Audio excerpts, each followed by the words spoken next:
Hello, നമുക്കിന്ന് നല്ല സോഫ്റ്റായിട്ടുള്ള bread കൈകൊണ്ട് ഒത്തിരി കുഴയ്ക്കുകയൊന്നും ചെയ്യാതെ പെട്ടെന്ന് തന്നെ തയ്യാറാക്കി എടുക്കുന്നത് എങ്ങനെയാണെന്ന് നോക്കാം.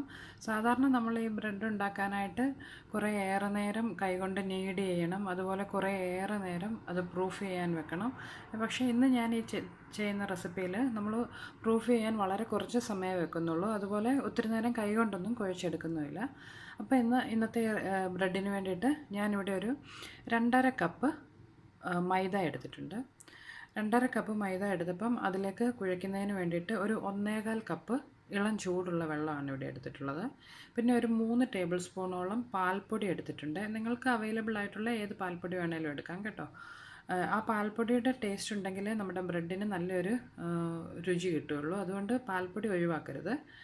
പിന്നെ ഒരു 1.5 ടീസ്പൂണോളം ആക്റ്റീവ് ഡ്രൈ ഈസ്റ്റാണ് ഞാനിവിടെ എടുത്തിട്ടുള്ളത്. നിങ്ങളുടെ കയ്യിൽ ഇൻസ്റ്റൻറ്റ് ഈസ്റ്റ് ഉണ്ടെങ്കിൽ അത് ഡയറക്റ്റ് പൊടിയിലേക്കിട്ട് ഇളം ചൂടുള്ള വെള്ളം ഒഴിച്ച് കുഴച്ചെടുത്താൽ മതി.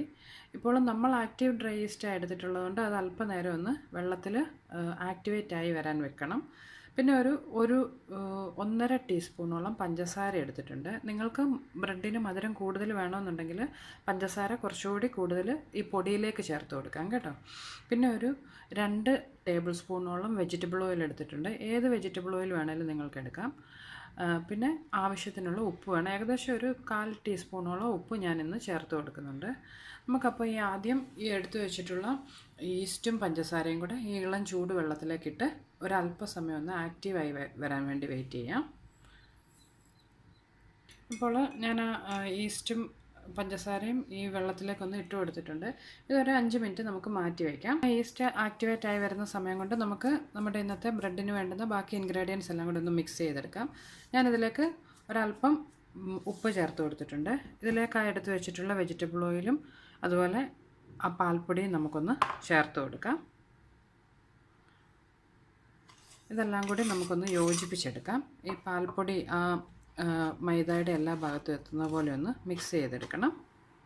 ഇപ്പോൾ നമ്മുടെ ഈസ്റ്റ് ഇവിടെ ആക്ടിവേറ്റ് ആയിട്ടുണ്ട്. നോക്കിയാൽ കാണാം ഇതുപോലെ നന്നായിട്ട് പൊങ്ങി വന്നിട്ടുണ്ട്. ഇത് നമുക്ക് ഈ മൈദയുടെ മിക്സിലേക്കൊന്ന് ഒഴിച്ചു കൊടുക്കാം. നന്നായിട്ടൊന്ന് എല്ലായിടത്തേക്കും ഇതൊന്ന് മിക്സ് ചെയ്ത് യോജിപ്പിച്ചെടുക്കാം. ഇതുപോലെ ഒരു വുഡൻ സ്പൂൺ വെച്ച് നന്നായിട്ടൊന്ന് യോജിപ്പിച്ചെടുത്താൽ മതി. സാധാരണ നമ്മൾ ഈ ബ്രെഡിനൊക്കെയുള്ള മാവ് കുഴയ്ക്കുമ്പോൾ കൈകൊണ്ട് ഒരു 5-10 മിനിറ്റോളം നന്നായിട്ട് നീഡ് ചെയ്തെടുക്കണം.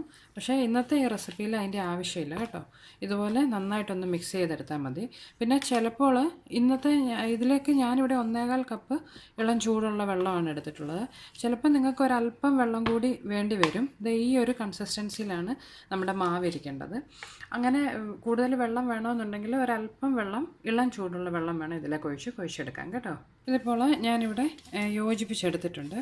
പിന്നെ ഞാൻ ആദ്യം തന്നെ പറഞ്ഞല്ലോ, നമ്മൾ ഇന്നിത് കൂടുതൽ നേരമൊന്നും ഇങ്ങനെ പൊങ്ങി വരാൻ വേണ്ടി വെക്കുന്നില്ല. അപ്പം ഇത് നമ്മളൊരു ചൂടുവെള്ളത്തിലേക്ക് ഇതൊന്ന് ഇറക്കി വെക്കണം. ഞാൻ ആ ചൂടുവെള്ളത്തിൽ ഇറക്കി വെക്കാനുള്ള സൗകര്യത്തിന് വേണ്ടി കുറച്ചുകൂടി ചെറിയൊരു ബൗളിലേക്ക് ഇതൊന്ന് ട്രാൻസ്ഫർ ചെയ്യുവാണ്. അതിനുശേഷം ഈ ബൗള് ഒരു ക്ലിങ് ഫിലിമോ അല്ലെങ്കിൽ ടൈറ്റായിട്ടുള്ള ഒരു പാത്രമോ വെച്ച് നന്നായിട്ടൊന്ന് കവർ ചെയ്യണം. ഇതിനെ നമുക്ക് പ്രൂഫ് ചെയ്യുന്നതിന് വേണ്ടിയിട്ട് ഒരുവിധം നല്ല ചൂടുള്ള വെള്ളത്തിലേക്കൊന്ന് ഇറക്കി വെക്കണം. ഞാനിവിടെ കുറച്ച് വലിയൊരു ബൗളിൽ കുറച്ച് ചൂടുവെള്ളം എടുത്തിട്ടുണ്ട്. തിളച്ച വെള്ളം വേണ്ട കേട്ടോ, ഒരുവിധം ചൂടുള്ള വെള്ളം എടുക്കണം. ഇതിലേക്ക് നമ്മൾ ഈ തയ്യാറാക്കി വെച്ചിട്ടുള്ള ബാറ്റർ ഡൗ നമുക്കൊന്ന് ഇറക്കി ഒരു 10 മിനിറ്റ് വെക്കാം. ഞാനിതിന് മുമ്പ് ഇതുപോലെ ഒരു ക്ലിങ് ഒരു സിപ്പ് ലോക്ക് ബാഗിനകത്ത് ഈ മാവ് ഇറക്കി വെച്ച് പിസ്സ ചെയ്യുന്ന ഒരു റെസിപ്പി ഇട്ടിട്ടുണ്ടായിരുന്നു. നിങ്ങളുടെ കയ്യിൽ വലിയ സിപ്പ് ലോക്ക് ബാഗ് ഉണ്ടെങ്കിൽ അതിലാണെങ്കിലും ഈ മാവ് കുഴച്ചെടുക്കാം കേട്ടോ. പക്ഷേ കുറേ പേർക്ക് ഈ സിപ്പ് ലോക്ക് ബാഗ് അവൈലബിൾ അല്ല എന്നൊക്കെ പറഞ്ഞുകൊണ്ടാണ് ഞാൻ ഈ ഒരു രീതിയിലും കൂടി കാണിച്ചു തരുന്നത്. അപ്പം നമുക്കിതൊരു 10 മുതൽ 15 മിനിറ്റ് വരെ ഒന്ന് പൊങ്ങി വരുന്നതിന് വേണ്ടി വെക്കാം. ഇതങ്ങ് മാവ് നമ്മൾ സാധാരണ കുഴച്ച് വെക്കുന്ന പോലെ അങ്ങ് പൊങ്ങി ഇരട്ടി വലിപ്പമൊന്നും ആകത്തില്ല. പക്ഷേ നമ്മൾ ബേക്ക് ചെയ്തെടുക്കുമ്പോൾ ആ കറക്റ്റായിട്ട് തന്നെ ആയി കിട്ടും കേട്ടോ. ഇപ്പോൾ ഒരു 10 മിനിറ്റ് കഴിഞ്ഞിട്ടുണ്ട്. നമുക്ക് ഈ വെള്ളത്തിൽ നിന്ന് ഈ ബൗളൊന്ന് മാറ്റാം. ഇതിൻ്റെ മുകളിൽ വെച്ചിട്ടുള്ള ഈ കവറിംഗ് ഒക്കെ നമുക്കൊന്ന് മാറ്റിയതിന് ശേഷം ഇതിനെയും ബ്രെഡ് ഉണ്ടാക്കുന്നതിന് വേണ്ടിയിട്ടുള്ള ഈ ലോഫ് ടിന്നിലേക്ക് നമുക്കൊന്ന് ട്രാൻസ്ഫർ ചെയ്യാം. ഞാനിവിടെ 9x5 ഇഞ്ചിൻ്റെ ഒരു ലോഫ് ടിന്നാണ് എടുത്തിട്ടുള്ളത്. അതിലേക്ക് നന്നായിട്ട് എണ്ണയൊക്കെ ഒന്ന് തേച്ച് കൊടുത്തിട്ടുണ്ട്. ഇതിലേക്ക് നമ്മൾ ഈ തയ്യാറാക്കി വെച്ചിട്ടുള്ള മാവ് നമുക്കൊന്ന് ട്രാൻസ്ഫർ ചെയ്യാം. അതിനു മുമ്പ് ഒരിക്കൽ കൂടി ഒന്ന് ഈ തവി കൊണ്ട് നന്നായിട്ടൊന്ന് ഇളക്കി ഒരുമിച്ചാക്കിയതിന് ശേഷം നമുക്കിതൊന്ന് ട്രാൻസ്ഫർ ചെയ്യാം. ഞാനിപ്പോൾ ലോഫ് ടിന്നിലേക്കൊന്ന് ട്രാൻസ്ഫർ ചെയ്തിട്ടുണ്ട്. ഇതിനെ നമുക്ക് ഒരു അലൂമിനിയം ഫോയിൽ വെച്ച് കവർ ചെയ്തതിന് ശേഷം ഒരു 10 മിനിറ്റ് കൂടി ഒന്ന് പൊങ്ങി വരുന്നതിന് വേണ്ടി വെക്കാം. ഇതിപ്പോൾ ഞാൻ ഇവിടെ നന്നായിട്ട് ഒരു അലൂമിനിയം ഫോയിൽ വെച്ചൊന്ന് കവർ ചെയ്തിട്ടുണ്ട്. 10 മിനിറ്റ് കൊണ്ട് ഇതങ്ങ് വല്ലാതെ പൊങ്ങിയൊന്നും വരത്തില്ല കേട്ടോ. ആ സമയം നമുക്ക് അടുപ്പിൽ ഞാനിത് ഓവനിലൊന്നും അല്ല ചെയ്യുന്നത്, സ്റ്റൗ ടോപ്പിൽ വെച്ചാണ് ചെയ്യുന്നത്. അപ്പോൾ അടുപ്പിൽ ഇത് ബേക്ക് ചെയ്യുന്നതിനുള്ള ആ പാന് ഒന്ന് ചൂടാകാൻ വേണ്ടി ഹൈ ഫ്ലെയിമിൽ ഒരു 10 മിനിറ്റ് വയ്ക്കാം. ഇത് കണ്ടോ, ഞാൻ ഇവിടെ ഇതുപോലെയുള്ള കുറച്ച് വലിയൊരു പാത്രം എടുത്തിട്ടുണ്ട്. ഇതിൻ്റെ അടിയിലായിട്ട് ഒരല്പം ഉപ്പ് ഇട്ട് കൊടുത്തതിന് ശേഷം അതിൻ്റെ മുകളിൽ ഒരു അടപ്പ് പാത്രം വെച്ച് കൊടുത്തിട്ടുണ്ട്. നിങ്ങളുടെ കയ്യിൽ ഇതിലേക്ക് ഇറങ്ങിയിരിക്കുന്ന വയർ റാക്ക് ഉണ്ടെങ്കിൽ അതാണേലും ഇറക്കി വെക്കാം കേട്ടോ. ഞാനിത് പലതവണ പറഞ്ഞിട്ടുണ്ട്, എങ്കിലും ആദ്യമായിട്ടാണ് നിങ്ങൾ എൻ്റെ വീഡിയോ കാണുന്നതെങ്കിൽ മനസ്സിലാക്കുന്നതിന് വേണ്ടിയിട്ടാണ് ഞാനിത് പറയുന്നത്. നമുക്കിതിനെയും ഈ പാനിനെ അടച്ചു വെച്ച് ഹൈ ഫ്ലെയിമിൽ ഒരു 10 മിനിറ്റ് നന്നായിട്ട് ചൂടാക്കിയെടുക്കണം. ഇപ്പോൾ ഏകദേശം ഒരു 15 മിനിറ്റോളം ആയിട്ടുണ്ട്. നമുക്കിനി ഈ അലൂമിനിയം ഫോയിൽ ഒന്ന് മാറ്റാം. നമ്മൾ ഇതിലേക്ക് വെച്ച മാവിൻ്റെ അളവിനെക്കാട്ടിലും ഒരല്പം കൂടി ഒന്ന് പൊങ്ങി വന്നിട്ടുണ്ട്. ഇതിനെ നമുക്ക് നന്നായിട്ട് ചൂടായിട്ടുള്ള നമ്മുടെ പാനിലേക്കൊന്ന് ഇറക്കി വെക്കാം. ഇപ്പോൾ ഞാനിത് നന്നായിട്ട് ചൂടായിട്ടുള്ള പാനിലേക്ക് ഇറക്കി വെച്ചിട്ടുണ്ട്. ഇതിനെ നമുക്ക് അടച്ച് വെച്ച് ഒരു 40 മുതൽ 50 മിനിറ്റ് വരെ ഒന്ന് ബേക്ക് ചെയ്തെടുക്കണം. ഞാൻ അത്രയും നീട്ടി ആ സമയം പറഞ്ഞത്. ചിലർക്ക് ഒരു 40 മിനിറ്റ് ആകുമ്പോൾ ആകും, ചിലർക്ക് 45-50 മിനിറ്റോളം ആകും. അപ്പം നമുക്കൊരു 40 to 50 മിനിറ്റ്സ് ലോ ഫ്ലെയിമിൽ ഇതൊന്ന് അടച്ച് വെച്ച് ബേക്ക് ചെയ്തെടുക്കാം. ഇപ്പോൾ ഏകദേശം ഒരു 50 മിനിറ്റ് 50 മിനിറ്റ്സ് കഴിഞ്ഞിട്ടുണ്ട്. ഞാനിത് നമ്മുടെ ബേക്ക് ചെയ്തുകൊണ്ടിരുന്ന പാനിൽ നിന്ന് പുറത്തെടുത്തിട്ടുണ്ട്. ഇതിപ്പം ആവശ്യത്തിനൊന്ന് ബേക്ക് ആയിട്ടുണ്ട്. പിന്നെ ചെറിയ 1-2 ക്രാക്സ് വന്നിട്ടുണ്ട്. അത് നമ്മൾ ഒത്തിരി നീഡ് ചെയ്തിട്ടില്ലാത്തതുകൊണ്ടാണ് കേട്ടോ. പക്ഷേ നമ്മുടെ സാധാരണ ബ്രെഡ് പോലെ തന്നെ നല്ല സോഫ്റ്റ് ആയിരിക്കും.